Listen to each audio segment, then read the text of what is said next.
नमस्कार बच्चों, मैं आपका गणित अध्यापक कपिल देव त्यागी।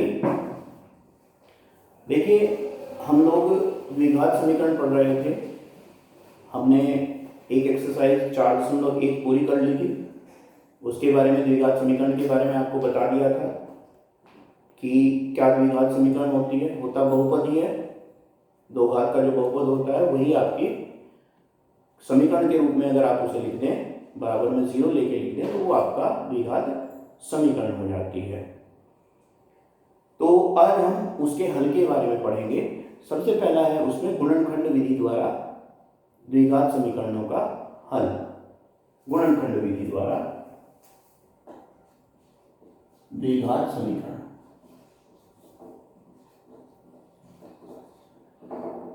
देखिए, गुणनखंड आप लोगों ने अच्छी तरीके से पढ़ रखे हैं। कक्षा 9 में भी गुणनखंड थे और बहुपद में भी आपने गुणनखंड करे, द्विघात बहुपदों के। तो यहाँ पे भी आपको वही करना है। एक आध प्रश्न पहले करते हैं गुणनखंड का, एक बार रिवाइज कर लेते हैं। देखिए, जैसे पहला ही प्रश्न आपको दे रखा है, पहले प्रश्न का पहला ही पार्ट, क्वेश्चन 1 का पहला पार्ट, ये आपको दिया गया है x² माइनस 3x माइनस में 10 और बराबर में 0 है। एक द्विघात बहुपद ही, पर बराबर में 0 आते ही ये आपकी एक समीकरण बन जाती है। ठीक है। गुणनखंड करने के लिए आपको स्प्लिट द मिड टर्म्स, बीच वाले पद को तोड़ के इसे गुणनखंड करने हुआ करते थे। उसके लिए सबसे पहले आपको देखना होता है ये चिन्ह, जो अचर पद है उसका चिन्ह देखिए क्या है, माइनस का है, ऋण चिन्ह है। तो आपको अब अंतर के ऐसे टुकड़े चाहिए जिनका अंतर तो 3 आ जाए और गुणा करके 10 आपको प्राप्त हो जाए। तो क्या लिखेंगे आप इसे, या x² माइनस बाहर रखेंगे और 5 माइनस में 2x। देखिए 5 माइनस 2 3 आ रहा है और 5 गुणा 2 10 आ रहा है, माइनस में 10 बराबर 0 के। x के अंदर गुणा कर लीजिए, x² माइनस में 5x माइनस में 2x, और क्योंकि माइनस बाहर था, माइनस में गुणा करेंगे तो ये प्लस हो जाएगा, और यहाँ से माइनस में 10 बराबर 0 के। अब पेयर वाइज पेयर बना के आप इनमें से कॉमन लेंगे तो कॉमन ले सकते हैं। पहले पेयर में से क्या कॉमन आ रहा है, x, या लिखते जाएंगे इसके सामने। तो यहाँ से x माइनस में 5 बचा, और अगर हमने 2 कॉमन लिया तो यहाँ से भी x माइनस में 5 बचा बराबर 0 के। अब दोनों में देखिए x माइनस 5 कॉमन है। अब यहाँ से आप x माइनस 5 कॉमन ले सकते हैं, यहाँ से x बचेगा और यहाँ से प्लस के 2 बचेगा बराबर 0 के। ठीक है। अब देखिए, दो गुणनखंड हुए आपके पास जिनका गुणनफल किसके बराबर है, 0 के बराबर है। और ये आपको पहले भी बताया था कि दो संख्याओं का गुणनफल 0 कब हो सकता है, यदि उनमें से कोई एक संख्या 0 हो या दोनों संख्याएं 0 हो, तभी उनका गुणनफल 0 हो सकता है। तो यदि x माइनस 5 बराबर 0 के, पहले गुणनखंड को लेके चल रहे हैं, तो x बराबर 5 हो जाएगा, और यदि x प्लस 2 बराबर 0 के, तो x बराबर माइनस के 2 हो जाएगा। तो यहाँ पर इस समीकरण के दो मूल आपको प्राप्त होते हैं, x बराबर 5 और माइनस के 2। तो ये इस sमीकरण का हल हो जाएगा। इसी तरीके से एक प्रश्न और देखते हैं, इसका तीसरा पार्ट भी देखते हैं। तीसरे पार्ट में आपको दे रखा है अंडर में 2x² प्लस में 7x और प्लस में 5√2 बराबर 0, ये दे रखा है। इस तरीके के प्रश्नों में आपको क्या करना होता था, ये चिन्ह तो आपको देखना ही है। यदि x² में कुछ गुणांक आपको दे रखा है तो सबसे पहले इस गुणांक की गुणा इस अंतिम पद में किया करते थे। तो √2 की गुणा इसमें करेंगे तो √2 और √2 की गुणा 2 हो जाएगी, 2 बजे 10। अब आपको क्या करना है, प्लस है तो ऐसे योग के टुकड़े ढूंढने हैं जिनका योगफल तो 7 हो और गुणा जिनकी 10 आती हो। तो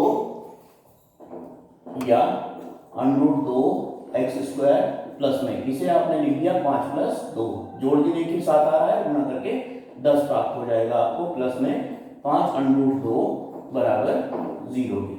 ठीक, x के अंदर गुणा करेंगे, अंडर रूट में 2x² प्लस में 5x प्लस में 2x 2 बराबर 0 के। वही पेयर वाइज कॉमन लेंगे अब इसमें से आप। पहले पेयर में से कॉमन आ रहा है आपका x कॉमन लेंगे तो यहाँ से √2 बचेगा और x बचेगा, और यहाँ से x कॉमन लेने के बाद आपका 5 बचेगा। इसमें से आप √2 कॉमन ले सकते हैं। 2 में से √2 कॉमन लेंगे तो बचेगा आपके पास √2 और x जो का त्यों है, और यहाँ से भी प्लस में 5 बराबर 0 के। अब देखिए √2x प्लस में 5 दोनों भाग में से कॉमन आ रहा है, यहाँ से बचा आपके पास x और यहाँ से बचा प्लस में √2 बराबर 0 के। फिर वही स्थिति बनती है, यदि दो संख्याओं के गुणनफल आपका 0 हो रहा है तो इनमें से या तो एक या दोनों ही 0 के बराबर होंगे। तो सबसे पहले यदि ये 0 के बराबर है, यदि √2x प्लस 5 बराबर 0 के, तो यहाँ से √2x बराबर -5 के आ गया और x बराबर -5 बटे √2 के आ गया। दूसरा फैक्टर लेके चलेंगे, x प्लस √2 बराबर 0 के है तो x बराबर -√2 के। तो ये दोनों इसके समीकरण के मूल आपको प्राप्त होते हैं। इस तरीके से गुणनखंड विधि द्वारा आप इन समीकरणों को हल कर सकते हैं। ठीक है, अब आगे है आपके पास युगपत समीकरण। युगपत समीकरण यानी कि समीकरण भी आपको बनानी है और इनका हल भी आपको करना है। देखते हैं, चलिए आगे।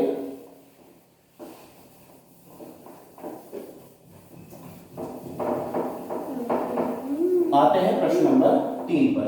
प्रश्न नंबर 2 में आपको दे रखा है कि ऊपर दी गई समस्याओं को हल कीजिए। हल तो हमने इन्हें कर ही दिया है, यही इनका हल है। अब देखिए प्रश्न नंबर 3 पर। क्वेश्चन 3 की बात कर रहे हैं। तीसरे में दे रखा है ऐसी दो संख्याएं ज्ञात कीजिए जिनका योग 27 है और गुणनफल 182 है।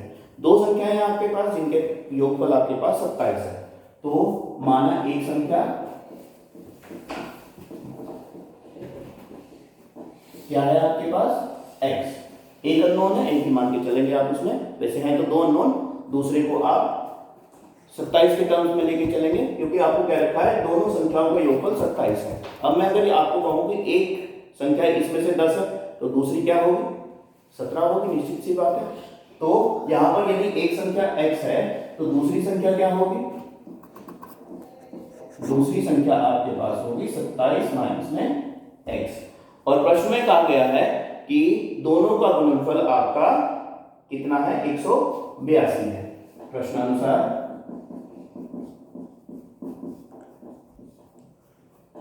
x गुणा में 27 माइनस x बराबर 182 है। इसके अंदर गुणा कर लीजिए, 27x माइनस में x स्क्वायर बराबर 182 के। इधर लेके आइए सबको, माइनस में x स्क्वायर है आपके पास, प्लस में 27x है और माइनस में 182 बराबर में रह जाएगा 0। देखिए दो पद इसमें माइनस के हैं तो माइनस से पूरी समीकरण को गुणा कर सकते हैं, तो प्लस में आ जाएगी आपके पास x स्क्वायर प्लस में 27x, ये माइनस में हो जाएगा, चिन्ह परिवर्तित होकर चले जाएंगे, प्लस में 182 बराबर 0 के। ठीक है, अब आपको इसके गुणनखंड करने हैं। गुणनखंड में आपको देखिए यहाँ पे प्लस का चिन्ह दे रखा है, प्लस का चिन्ह दे रखा है, तो आपको योग के ऐसे टुकड़े ढूंढने हैं जिनका योगफल तो 27 हो और गुणन जिनका 182 हो। ठीक है, तो दो टुकड़े आपको ऐसे ढूंढने हैं। टुकड़े करने का तरीका देखिए, एक तो आपका गुणनखंड विधि से है टुकड़े करने का तरीका, दूसरा तरीका है हमारे पास, हम क्या करते हैं इसके कोई दो टुकड़े अपनी मर्जी से आप छांट लीजिए। मैं 15 और 12 ले लेता हूँ, 15 और 12। देखिए योगफल इनका 27 ही आ रहा है, ये ध्यान रखना है कि योगफल 27 ही रहेगा। गुणा करेंगे तो कितना आ रहा है 180 आ रहा है, हमें चाहिए क्या 182। तो क्या करें, बड़े वाले टुकड़े को कम करें और छोटे वाले को बढ़ा दें। इसे 14 ले लें और इसे 13 कर दें। ठीक है, 14 3 42 का 2 और 14 एकम 14 और 4, तो 14 और 13 हमारे पास ऐसे टुकड़े आ गए जिनकी गुणनफल 182 आ रहा है। तो इसे उसी रूप में लिखेंगे, एक्स स्क्वायर माइनस में 14 प्लस में 13 बाहर x और प्लस में 182 बराबर 0 के। x के अंदर गुणा करेंगे, एक्स स्क्वायर माइनस में 14x माइनस में 13x और प्लस में 182 बराबर 0 के वाइज कॉमन लेंगे, यहाँ से x कॉमन लेंगे तो x माइनस 14 बचेगा और इसमें से 13 कॉमन लेंगे माइनस के तो यहाँ से भी x माइनस 14 बचेगा बराबर 0 के। अब x माइनस 14 कॉमन ले लीजिए, यहाँ से x और यहाँ से माइनस के 13 बचेगा बराबर 0 के हो जाएगा। यहाँ पे या का प्रयोग करेंगे। देखिए कुछ बच्चे यहाँ पर इंप्लाइज का प्रयोग करना शुरू कर देते हैं तो बिल्कुल गलत है। इंप्लाइज का प्रयोग आप हर जगह नहीं कर सकते, ठीक है। तो यहाँ पर समीकरण में आप या का प्रयोग करते हैं, या का या अथवा इसका प्रयोग करेंगे। अब आपके पास दो गुणनखंड है वही और इनका गुणनफल 0 के बराबर है तो क्या करेंगे वही कि यदि x माइनस 14 बराबर 0 के तो x बराबर कितने के आ गया 14 के, और यदि x माइनस 13 बराबर 0 के है तो x बराबर 13 के। यहाँ पर दो मूल इसके आ गए, दो हल आपके आ गए, तो संख्याएं आपकी जो आपने मानी थी या तो वो 13 है या वो 14 है। तो संख्याएं क्या होंगी? यदि पहली संख्या आप 14 ले लेते हैं तो दूसरी संख्या क्या होगी? क्योंकि योगफल आपका 27 है, 27 माइनस 14 कितना हो जाएगा 13, और यदि आप संख्या 13 ले लेते हैं तो दूसरी संख्या 14 रहेगी। संख्याएं वही रहेंगी 13 और 14। पहली कौन सी है बाद में कौन सी है उससे हमें कोई मतलब नहीं पड़ता, कोई फर्क नहीं पड़ता, ठीक है। तो अब आगे बढ़ते हैं।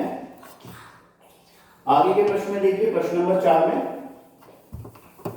चौथे प्रश्न में आपको दिया गया है दो क्रमागत धन पूर्णांक ज्ञात कीजिए जिनके वर्गों का योगफल 365 हो। दो क्रमागत धन पूर्णांक है। पिछली एक्सरसाइज में भी इस तरीके की आपने समीकरण बनाई थी। प्रश्न नंबर 4 में पहला धन पूर्णांक आपने मान लिया, वो आपने मान लिया x, तो इससे अगला धन पूर्णांक क्या होगा? दूसरा धन पूर्णांक वो आपके पास हो जाएगा x प्लस 1, और इसने कहा है कि दोनों का गुणनफल 365 है। तो प्रश्नानुसार x गुणा में x प्लस 1 वो कितना है 365 है। गुणा कर दीजिए अंदर x स्क्वायर प्लस में x बराबर 365 के, इधर ले आइए x स्क्वायर प्लस में x माइनस में 365 बराबर 0 के हो जाएगा। अब इसके आपको गुणनखंड करने हैं। देखिए अंतर के ऐसे टुकड़े आपको ढूंढने हैं जिनका अंतर तो 1 हो और गुणनफल 365 आए। तो इस तरीके से आपको अब इसके गुणनखंड करने हैं। गुणनखंड करने का तरीका मैंने ढूंढने का तरीका आपको बताया है। कोई भी दो संख्या लीजिए जिनका अंतर 1 हो। बड़ी सी संख्या लीजिए, जैसे कि मैंने पहली संख्या ले ली 25 और एक संख्या ले ली 26। इनका अंतर देखिए 1 आ रहा है। अंतर यदि इनका 1 है तो गुणनफल चेक करते हैं, गुणनफल 365 आता है या नहीं। अब एक सोचने वाली बात यह भी है कि गुणनफल 365 बाद का अंक क्या है इसका 5 है, तो 5 कब आ सकता है? जब 5 और 6 की गुणा तो 5 नहीं आएगी आपकी, अंतिम अंक में 0 आ जाएगा बाद में। फिर इन्हें बढ़ाते हैं 26 गुणा, पहले एक बार गुणा करके चेक कर लें ये 365 से कम है या ज्यादा है। अगर ये 365 से कम है तो दोनों को बढ़ाते चले जाइएगा। 25 से 150, 25 दूनी 50 और 150 वो 15, ये हो जाएगा 650। तो ज्यादा आ रहा है तो अब दोनों को कम करते हुए जाना पड़ेगा हमें। कम करने का मतलब है इसे आप करेंगे 24 और इसे आप करेंगे 25। गुणा करेंगे तो देखिए 25 चौक 100 और 25 दूनी 50, ये आ गया। फिर और कम कीजिए, इसे 23 कर दीजिए और इसे 24 कर दीजिए। इसी तरीके से फिर इस पे भी नहीं आएगा तो और कम करते चले जाइए। हम लेके आ गए 20 और 21 तक। ठीक है, 20 और 21 की गुणा आपके पास 420 आ रही है, अभी भी बड़ा है इससे। तो अब आप क्या करेंगे 20 और 19 कर लीजिए, फिर 19 और 18 कर लीजिए। इस तरीके से आप लोग करते चले जाएं और जो भी गुणनखंड आपका 365 के बराबर आपको प्राप्त हो जाए तो उसके आप गुणनखंड करके x का मान ज्ञात कर सकते हैं। वो x का मान, तो मैं इस प्रकार से सभी प्रश्नों की समीकरण आपको बनवा रहा हूं और आप गुणनखंड अब खुद करेंगे। प्रश्न नंबर 5 पे आते हैं। 5वें प्रश्न में आपको दे रखा है एक समकोण त्रिभुज की ऊंचाई उसके आधार से 7 सेंटीमीटर कम है। एक समकोण त्रिभुज आपको दिया गया है, इसकी जो ऊंचाई है इसे हम x मान लें तो आधार जो है वो इससे 7 सेंटीमीटर कम दे रखा है। ठीक है, फिर कहा गया है यदि कर्ण 13 सेंटीमीटर है, कर्ण इसका 13 सेंटीमीटर है, तो अब आपको इसकी भुजाएं ज्ञात करनी है। भुजाएं ज्ञात करने के लिए आपको पाइथागोरस प्रमेय याद होगी ही। लंब का वर्ग प्लस आधार का वर्ग बराबर कर्ण का वर्ग हुआ करता था। तो एक्स स्क्वायर प्लस में x माइनस 7 का स्क्वायर बराबर 13 का स्क्वायर। ठीक है, वर्ग खोल दीजिए इसका, एक्स स्क्वायर प्लस में एक्स स्क्वायर माइनस में 14x और प्लस में 49 बराबर 169। 169 को भी इधर ले आइए तो यहाँ से तो 2x स्क्वायर माइनस में 14x और 169 इधर आगे घटेंगे तो माइनस के 120 बराबर 0। 2 से पूरी समीकरण को भाग किया जा सकता है, 2 से भाग कर दीजिए, एक्स स्क्वायर माइनस में 7x और माइनस में 60 बराबर 0 के। तो अब आपको दो ऐसे टुकड़े ढूंढने हैं जिनका अंतर तो 7 हो और गुणा जिनकी 60 हो। ठीक है, आप इनके हल करेंगे, x का मान निकालेंगे, जो भी x का मान आएगा वो यहाँ रख के इनकी भुजाओं की माप आ जाएगी। प्रश्न नंबर 6 पर चलते हैं। छठा प्रश्न अंतिम प्रश्न है। गुणनखंड आपको खुद करना है क्योंकि गुणनखंड आपको आते हैं।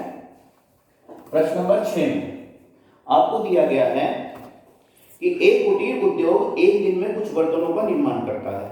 एक विशेष दिन यह देखा गया है कि प्रत्येक नग के निर्माण लागत उस दिन के निर्माण किए गए बर्तनों की संख्या के दुगने से 3 अधिक है। यानी कि जो कॉस्ट आती है, अगर हम मानते हैं माना निर्मित बर्तन कितने हैं एक दिन में, वो हमने मान लिए x, तो लागत क्या होगी उसकी, बनाने की जो लागत आ रही है वो इसमें कह रहा है कि उस दिन निर्माण किए गए बर्तनों की संख्या के दुगने से 3 अधिक है। इसके दुगने से 3 अधिक है, ये इस प्रश्न में कहा गया है।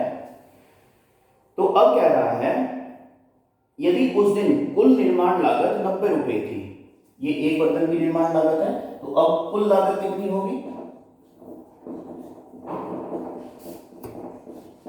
एक बर्तन को बनाने में इतना खर्चा आता है, बर्तन आपके पास इतने सारे हैं, तो 2x प्लस में 3 और इंटू में x, और ये बराबर आपको दे रखी है 90 रुपए की। अब इसकी गुणा कर लीजिए, 2x स्क्वायर प्लस में 3x बराबर 90 की। 90 को इधर ले जाइए उठा के, 2x स्क्वायर प्लस में 3x और माइनस में 90 बराबर 0 के। अब आपको इसके गुणनखंड करके x का मान निकालना है, और x का जो भी मान आएगा वो उठा के इसमें रख के आपको निर्मित बर्तनों की संख्या भी पता चल जाएगी और एक बर्तन पर आने वाली लागत का भी आपको पता चल जाएगा। तो ये आपकी प्रश्नावली 4.2 पूर्ण होती है। ठीक है बच्चों, इसे गुणनखंड विधि द्वारा आपको पूर्ण करना है। ठीक है, और साथ साथ फिर आपको कहना चाहूंगा कि इस बीमारी के अंदर जो चल रही है, महामारी जो चल रही है, अपना ध्यान रखिए, अपने परिवार का ध्यान रखिए, स्वच्छता का ध्यान रखिए और सोशल डिस्टेंस बनाए रखिए, मास्क का प्रयोग कीजिए, बार बार हाथ धोइए, सैनिटाइजर का प्रयोग कीजिए। ठीक है बच्चों, तो आज के लिए इतना ही। धन्यवाद, नमस्कार।